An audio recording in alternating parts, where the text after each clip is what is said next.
Hello and welcome again. Welcome back to the stage. Up now is Arnika from Poland, and I'm very, very happy to have you here. How are you doing?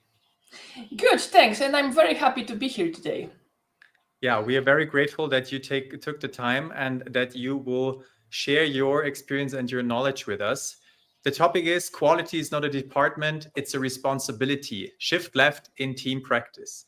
So I'm very curious already, but let me first take some time to introduce you. So you're the president of the Polish Testing Board and a test leader at Volvo Group and a dedicated advocate for quality with deep experience in testing, leadership, and community engagement across software industry. So it sounds like there is a lot of knowledge coming along with you, with all this experience that you bring to the table. So yeah, I can't wait to hear your presentation. So I don't want to let everybody wait for much longer. I just wanted to have another comment about the questions. On no matter where you watch this presentation, if it's like LinkedIn or YouTube, there are always comment sections. So you have the possibility to comment on this presentation and you can ask questions. At the end, we will have a Q&A part where Arnika will answer your questions. So whatever pops up, just put it into the comments and we will answer those questions later.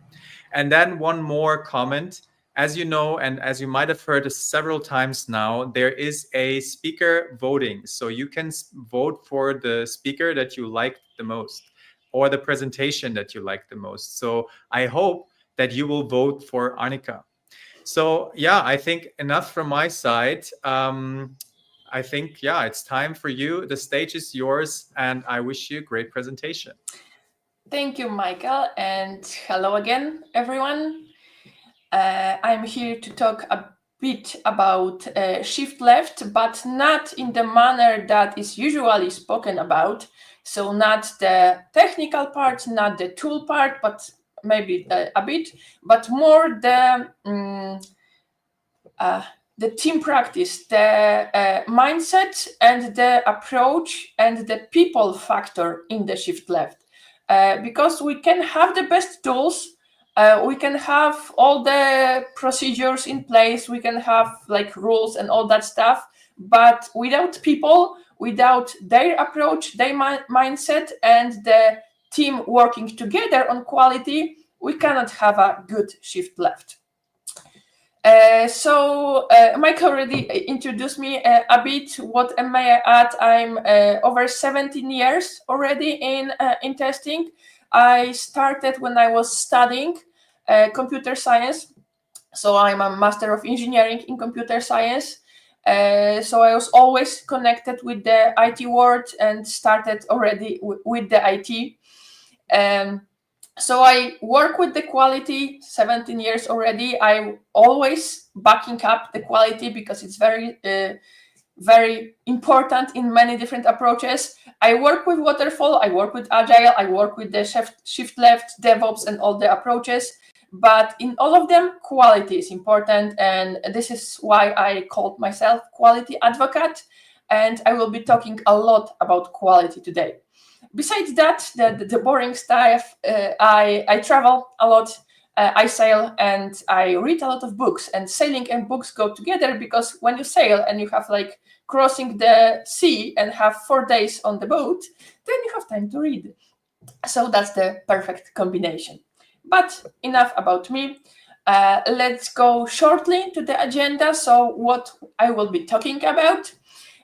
So I start with the introduction because you are maybe not aware where the shift left comes from or what's the approach and where the paradigm about shifting left the quality came from. So a bit about that at the beginning, then about the tester role and more quality assurance role that shifted also to the quality advocacy over the time.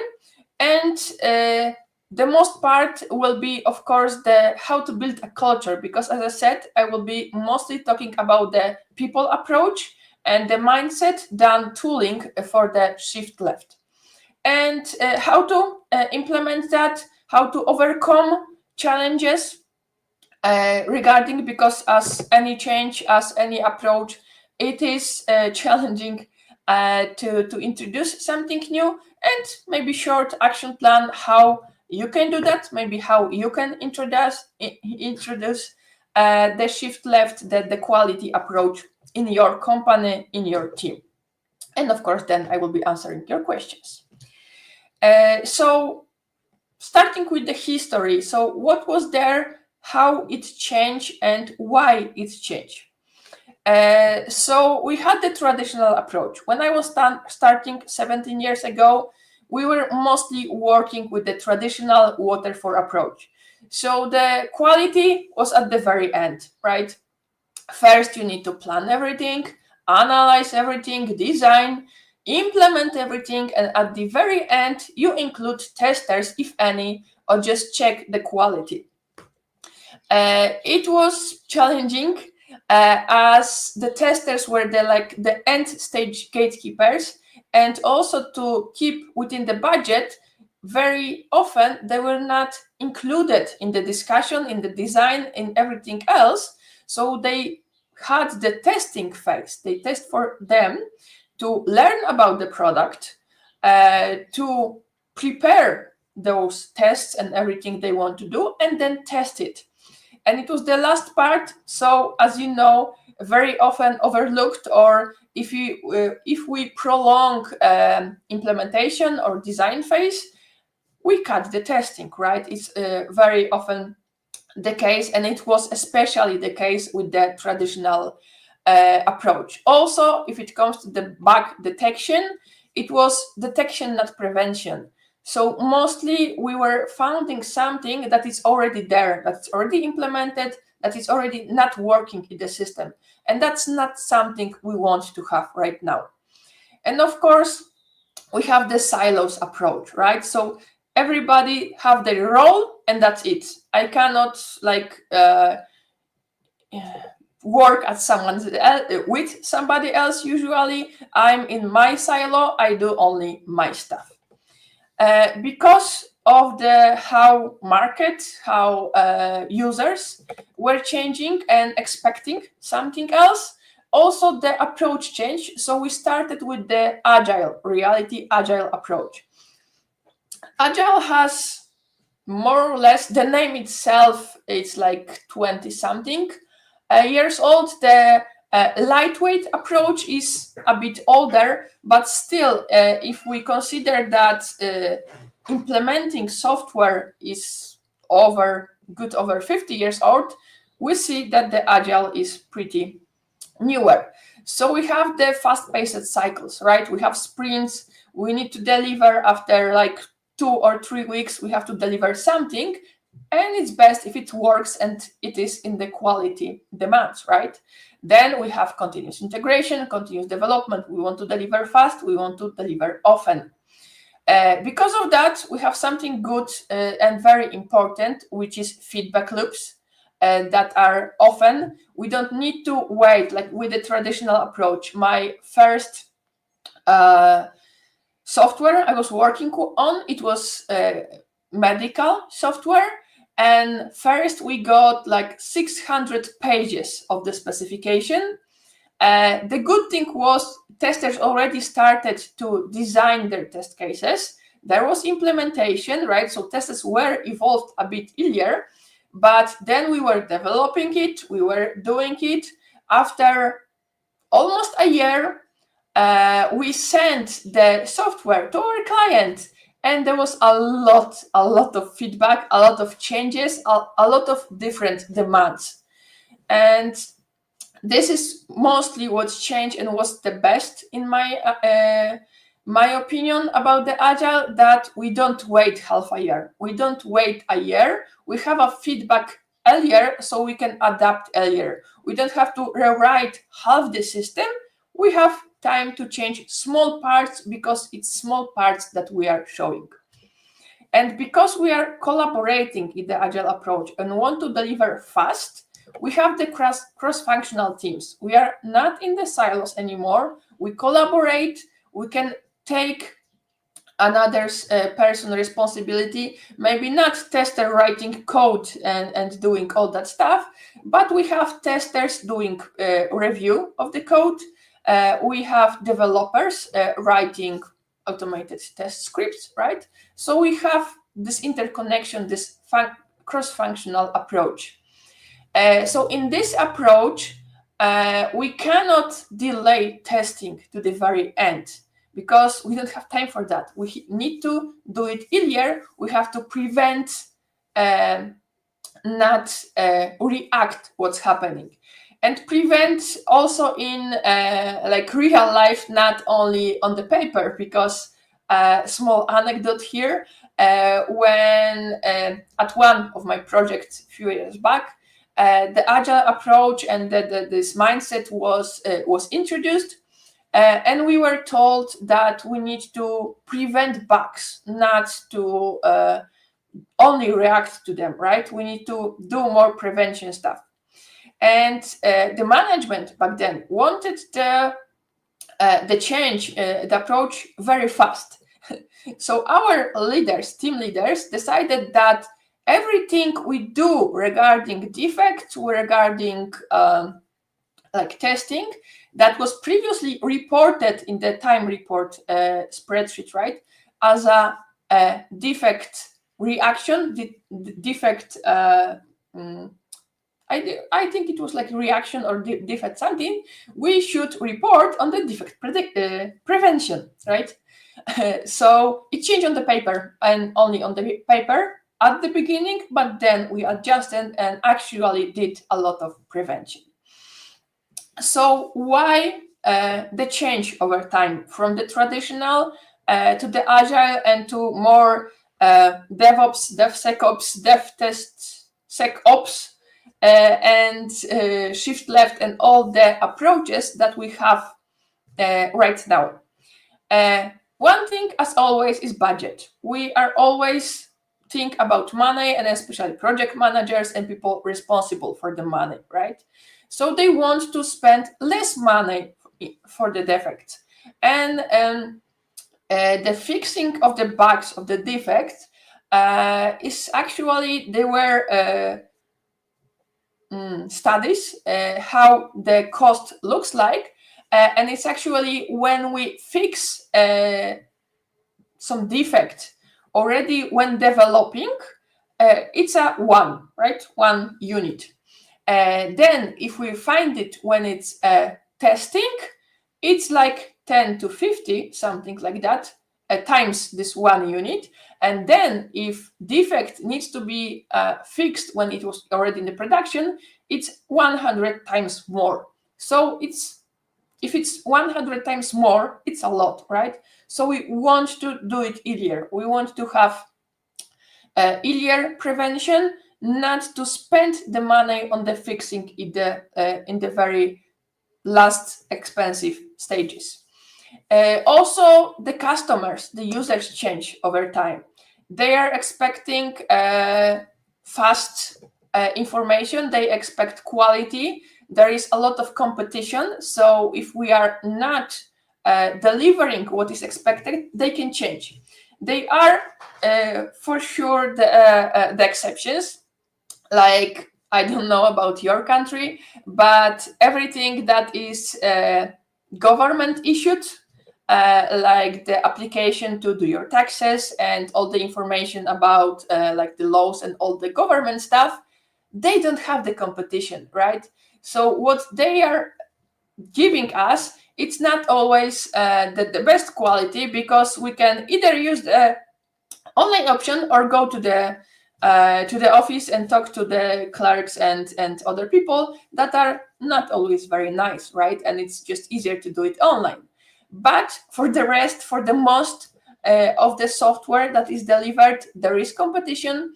So we need to deliver something with the quality and fast, to be faster than our competition. For example, my colleague from the study, he was one of the first that had the idea, at least from the people I knew, to have this online shop, when you order a t-shirts and I think hats with the print you would like. You can send any print and you will get a t-shirt or just a hat with that. I know it's a lot of solutions like that right now, but it was like 2007 or something like that, so not very popular. But he was perfectionist, so he wanted to deliver something that has full functionality. There is no issues, no bugs, no complaints, that everything is working perfectly. So it took him, I think, around 2 years to perfect this solution. But in the meantime, other people also had this idea, right? So it was obvious that even it was not working properly, there were some issues, but it was the solution already. So by the time he delivered his solution, maybe it was better quality, maybe it was like prettier or something, but there were other companies with clients on the market, so it wasn't very successful. So this is why we need to change, right? We have the market demands, we have the client demands, and we want to like save money, not to just pay for fixing all the issues. So because of that, as an answer to these demands, it is where the shift left approach started. It's not something that started like from now on we have this shift left. It was slowly introduced. So slowly over time we were pushing the quality related activities to the earlier stages, not testing at the very end, testing in the meantime, not reporting like the usability, for example, issues when testing, but already checking requirements, checking the prototypes, checking the models that we have before even implementation started.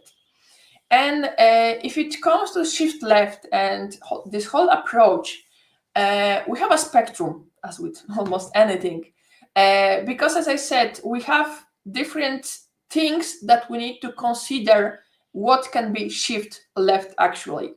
So I split it here for three different like aspects of the spectrum, starting with the shift left of the testing. So we have the technical part, right? We have the unit testing that is done by developers, also the integration testing, right? So we test before the system test, before the testing with the acceptance testers or the business, right? So we shifted this part of testing. Also, test design and planning. We are not starting as with my first company, right? When we had everything implemented, right? But before that, we have access to the documentation, to the user stories, to the requirements, and we can already start the test design and start planning how we will conduct the testing. And why is it important? Why it works? Because for sure, when doing the test case, right, when writing a test case for a requirement, you may see that actually something is wrong with the requirement. Because, for example, you cannot write a test case for it. So it's not testable, right?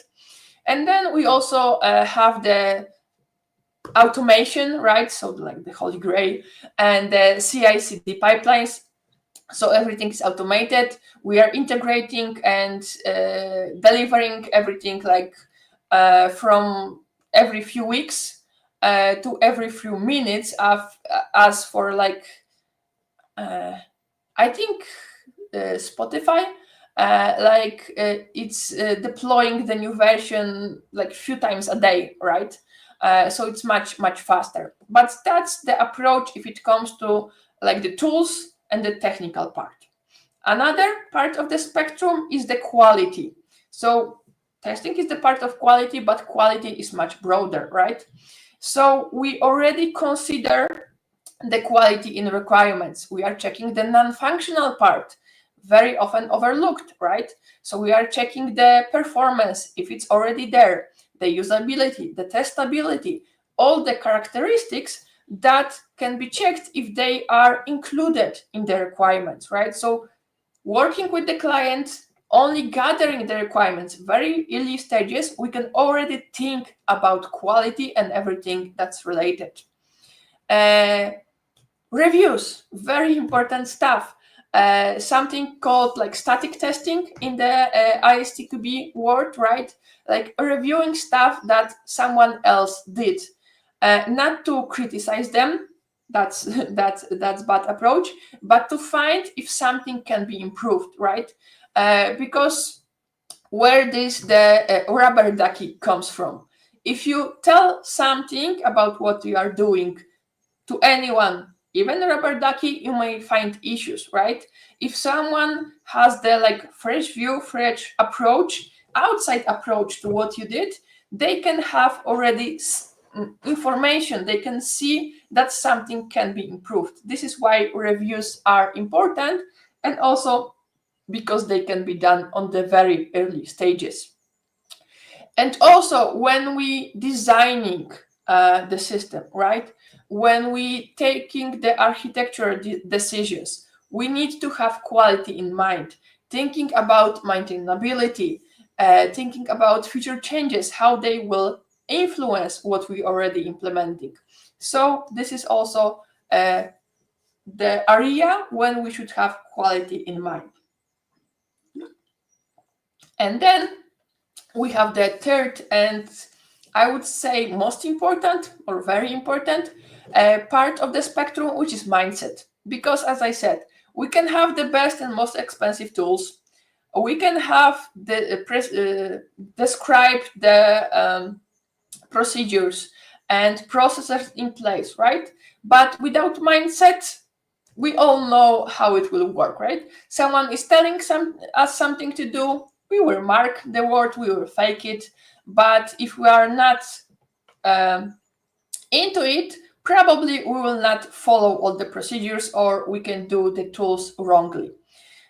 So what's important about the mindset? The first thing is that everybody is responsible for the quality. It's not up to testers, it's not up to quality manager, right? It's up to everyone. So everyone, when doing their work, they need to think about quality. When writing a code, do it with all the rules like solid in place, write it with comments so someone else can overtake it. When doing test cases, write as someone else can then execute them, right? When doing the documentation, gathering requirements, do it also with the quality in mind, because quality is everyone's responsibility. Then prevention over detection, right? So something I already mentioned, that we invest more time in the practices that will prevent bugs, like the reviews, talking about quality, right? Like checking with the client, not detect it at the very end. And of course, collaborate, right? Not to close ourselves in those silos, in the small parts, but to work together to see different views, different approaches, because then we can have actually better solutions, better outcomes. So what are the benefits of shifting left? At least that's what's said over the internet and in every article that is pricing this approach. So in theory, the benefits will be reducing the costs, right? As I said, if we prevent the defects, find them earlier, it's just cheaper. Faster delivery, because we catch the issues, we don't have such many issues in the later phases, but that's tricky one, because when starting with changing the approach, actually the delivery may be longer at the beginning.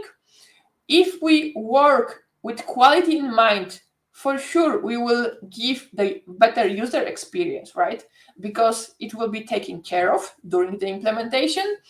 And also something that can be there, but not at the beginning, meaning the team satisfaction.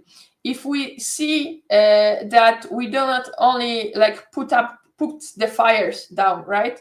That we actually do something that has the good outcome, that is quality product, and we work together, we see that we can help each other, the outcome can be much better and satisfaction can be much better. But as with every change, it may be not the best at the beginning.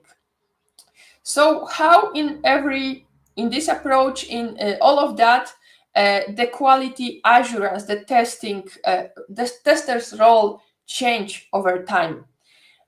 So traditional, we were executing test cases, right? That was even though we were called quality assurance specialists, sometimes I was, at some point, we were mostly designing and executing test cases, right? Not taking care about quality in the bigger picture. We were finding the bugs, we were reporting them, sometimes fighting with the developers for them to see our point that is really a bug, not a feature. We were sometimes the only quality gatekeeper at the very end, so our time was limited. Our involvement from the beginning was limited, and we were usually the only ones that were keeping the quality. There was the study checking what was the outcome if we had a team of developers mostly, and then adding testers to that team. What happened with the quality? So you would think that it grew, right? It was better quality. We have testers right now. Not exactly. In many cases, at the very beginning, the quality dropped because the developers said or thought that we have testers right now. We don't have to think about quality, right? We don't have to check if it's working, if like even running what I did, right? Because we have testers now. So it was often that the quality dropped and the testers became the only gatekeepers, right? And in many cases, working in the isolation. The first company I was there was one room for developers and one room for testers. Now we have open spaces, we work as a team, we work together, but it wasn't like that. So the modern quality, how we should work right now, is that we are advocating the quality, right? We are not doing the only last stage and only focus on that, but we can coach and mentor. We can tell others how to take care of the quality, guide other team members, right? Because we are specialists in quality, so that's our role. Also, when doing risk workshop, right? We have a huge influence in advising and consulting about possible risk related to the quality. We know as a testers, we should know the technical stuff, but also the business context, right? So we know how it will influence our users. And we are sometimes in the middle. We have business analysts that are between business and developers and testers, or translating ones to the others. But then we have testers that are in the middle of the development team and then the users, because we are advocate for the users, right? So we can facilitate the collaboration and bring people together and show them how quality should work. And of course, we should share the knowledge about quality, right? We are going to all those conferences, like this great one, Testing Summit, and another ones. We gather the knowledge, we read articles about quality on LinkedIn, on other pages, right? And then we can bring this knowledge to our team and share it, and this is what we should do. So, as a quality advocate, right? Because that's our role, that's what we can be called in different names. Over my 17 years being quality assurance person, let's say, I had at least 10 different names for my position, but at the end, it was quality advocate, right? A quality specialist, someone who takes care about quality. So what are the key responsibilities, what we should do to have the shift left mindset, to have the quality mindset in everyone in our team? So for sure, education and training, right? So do testing workshop for developers. We know that there is this push that everything should be automated, right? And unfortunately, sometimes the perception is, okay, so developers know how to code, right? They know how to write a code, and automated tests are code, right? So what's the problem? We will take developers and they will be writing the automated tests. Where is the issue here? They don't know testing. I'm not saying every, because I know at least one developer who is like the best tester I know, because that's his approach, and this is how he works.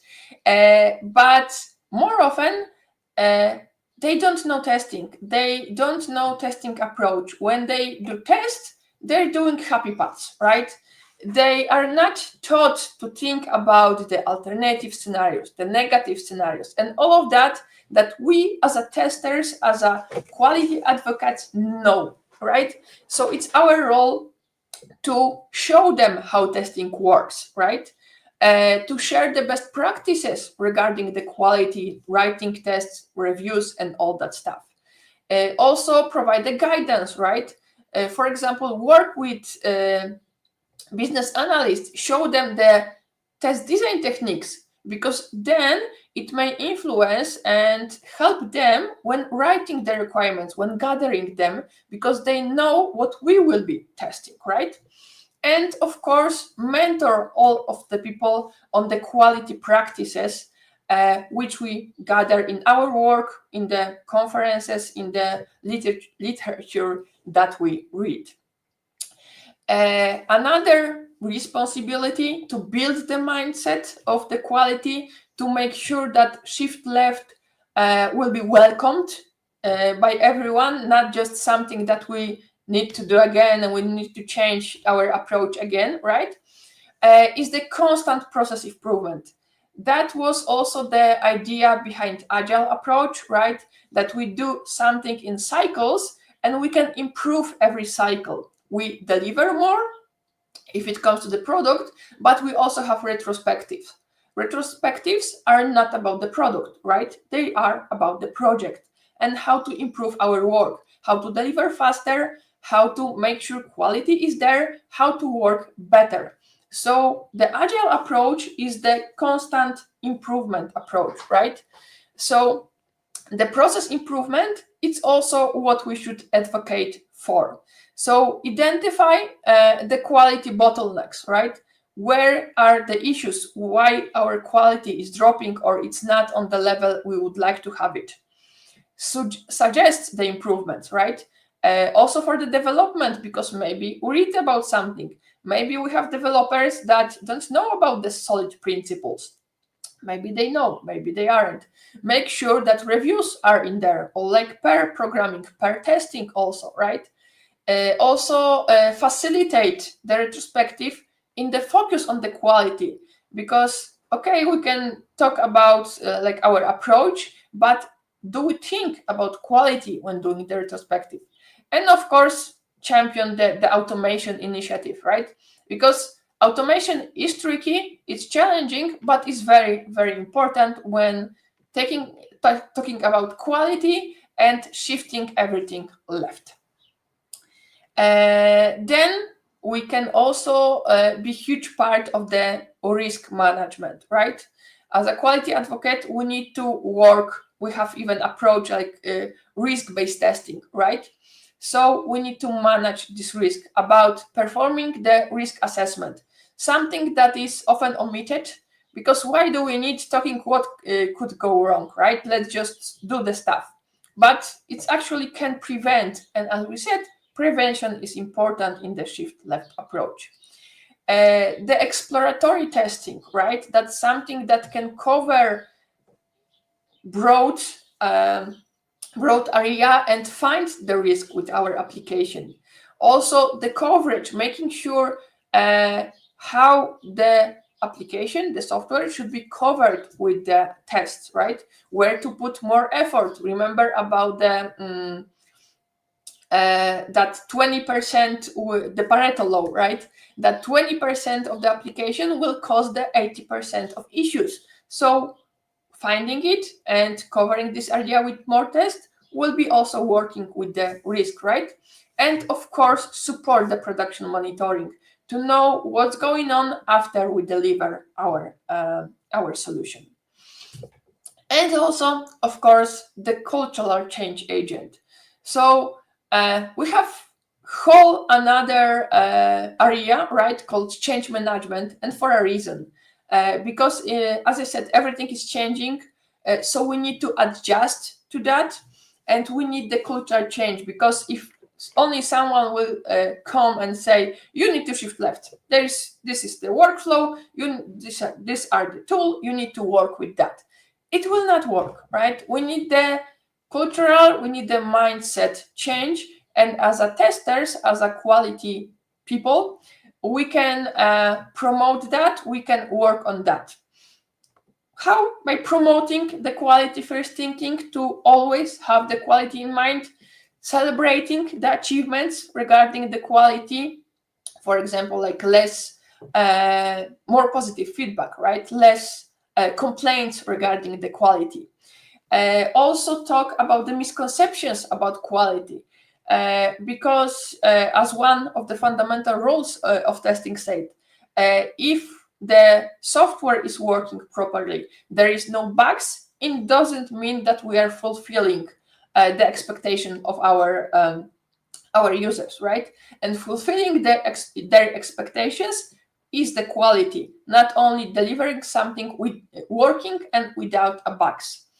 And also, what is very important, fostering the safety of reporting issues, to not be angry when someone is wanting to do something different with more quality, not like looking down on them, but actually promote people who think about quality.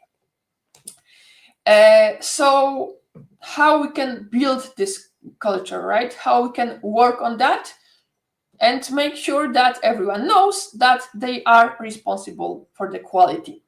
And where the quality lies, right? What are the areas for roles when they can work on the quality, what they can do.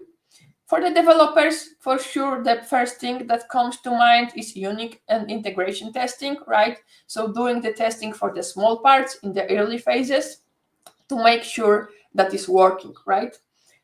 I mentioned a few times already, but the code reviews, to also check that everything is working and the outcome is okay, the code is written properly. For the business analyst, it will be writing good requirements, right? Good meaning the testable ones, with quality in mind, with the non-functional characteristic also described in the requirements. They have the domain expertise, so they know what is the business expectation, and they can introduce also the ideas about quality there, right? So they can bring this expertise and add quality and explain what is important then. And if we want to fulfill the expectations of our users, we need to think about the acceptance criteria, right, for the acceptance testing. So to work together with testers, with developers about the acceptance criteria, to define them in that way to make sure that the expectations will be fulfilled, right? And then we have product owners that can support us when doing the acceptance test, because they have the access to our users, right? To our clients. So they can bring them when testing to make sure that they are checking the software, not only us. Make decisions and prioritize based on the quality, not only on the demands of the market and what's needed because people are waiting. Of course, that is important, but Maybe we need to do something smaller to make our product with the better quality. And for project managers, if we have this role, because we know in Agile it's less of them, they are responsible for allocating resources. So they can give us time and budget for the reviews, for the risk workshops, right? So they actually have the power to give us space for introduction of quality. They can support the activities, the continuous integration activities. They can facilitate all the discussions regarding quality and give us the space to do everything regarding the quality and introduce the shift left approach. And something I mentioned, but it's also very important, so the psychological safety, right? As a tester, but as everyone, we should not fear that someone will be angry with us when we ask questions, when we would like to we have concerns regarding quality or anything, right? So we should encourage the open discussion of the quality concerns, like create the norms, create the forum where we are safe to discuss that. If something fails, right, either working or with the product, is learning opportunity. So do not see failure as something bad, something we should, I don't know, take bonus from the person or put them for the people viewing and bash them. No, just okay, we did something wrong, how can we improve that, right? It's much better approach. And if something was improved, let's promote that, let's recognize and reward that, right? Let's be happy together about that. And also have place to experiment with all the new practices, right? To have time to adjust to the changes. How can we also communicate regarding the quality? How can we share that where the quality is, right? We can have regular meetings discussing only the quality related things. It's good to have dashboards because that's something visual, right? Something visible that's everybody can check at any given time. Have the cross-team knowledge sharing sessions, so cooperate on the quality, cooperate on the ideas, have brainstorming sessions, right? What can we do better?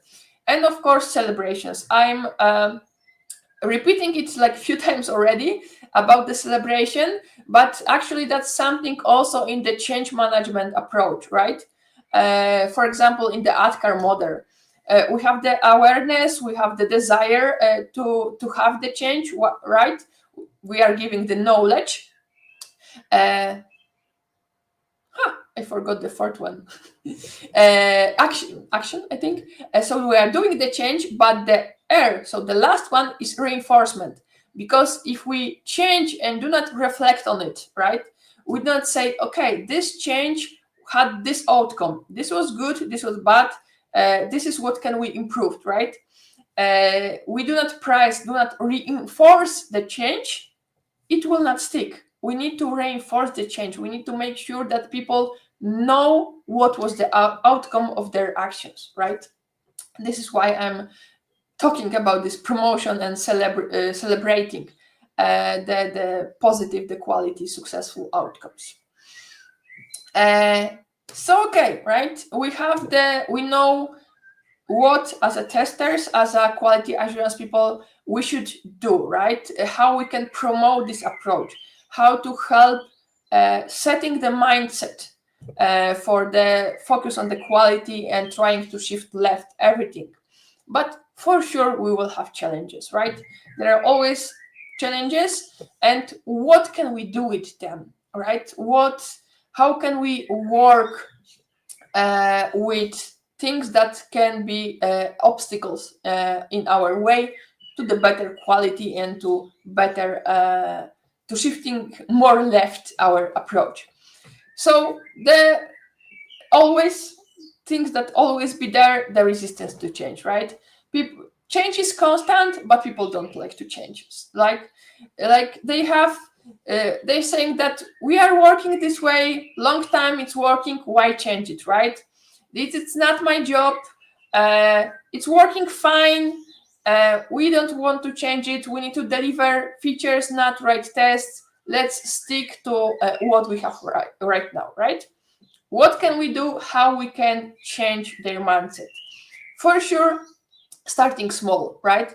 Because if we want to change, like immediately, want to have this great change to have completely different workflow, we won't see the outcome, like the wins in the short run. So start small, introduce small changes, start with the reviews, start with some static testing, start with like very small things to see the outcome, right? Then if we have proper metrics, not always the case, we can demonstrate the return on investment, right? We can show exactly what can be done with it and what is the outcome, right? And lead by example, show the success. We can have technical constraints. That's not always up to tester if it comes to especially the budget for the technical changes, but we can invest in the training, we can evaluate the tools, maybe change them, those that we already have for different, and we can also improve our processes in that. We can have the organizational barriers, right? So we have the siloed team, we have conflicting priorities, we have resource constraints. So we can start with formation of the cross-functional team, like the gradual transformation and business case development, showing that the change will be good. So how your action plan can look like, right? In the very short, very generic way, we should set up the foundation, right? So identify advocates, establish baseline, create the initial train planning, so set some foundations for the shift. Then educate people, right? Do the trainings, establish quality gates, begin like quality discussion, do some education to share the knowledge about everything, right? Then we integrate quality and the shift left approach in our daily work. We have ways to measure it. We are implementing quality dashboard. We are implementing and embedding quality in all the phases of our testing. And that's not the end, right? There is no less end. Always we can do something better. So we have the optimization phase when we can improve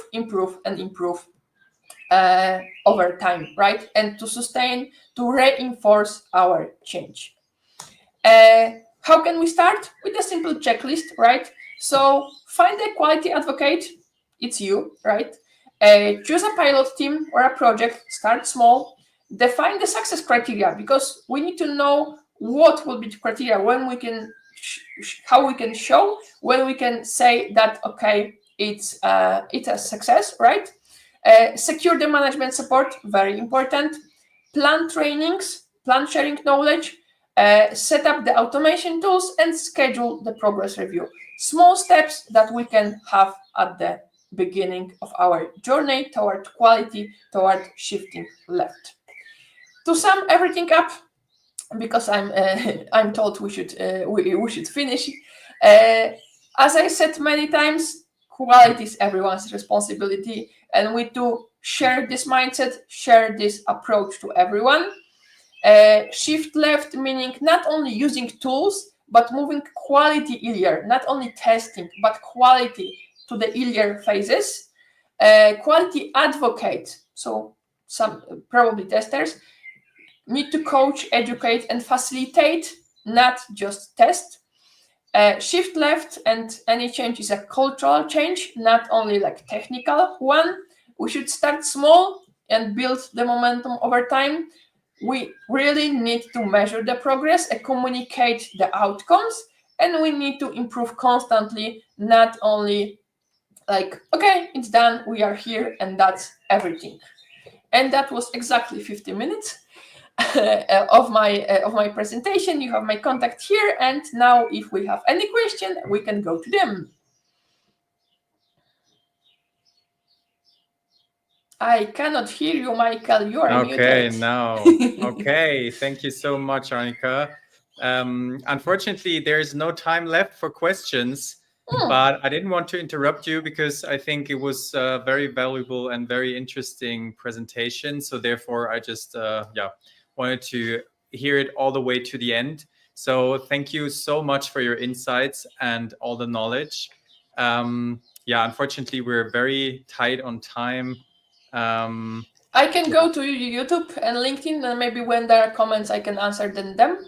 That's true. Like, I mean, you mentioned your contact information. Yeah. I will put it on screen again so people can see how they can contact you. I think you're linked from the Summit website. Yes. There's a link to your LinkedIn profile so people can text you there. And if there's anything that is coming afterwards, we will forward it to you. So yeah, thank you so much again. Thanks for your time. Thank you for having me. And for the presentation. Yeah, you're very welcome. We are very grateful that you joined us. And now everybody who's watching, have a great rest of the day. Enjoy the rest of the summit. And don't forget to vote. So yeah, I think that's it. Thank you. Bye.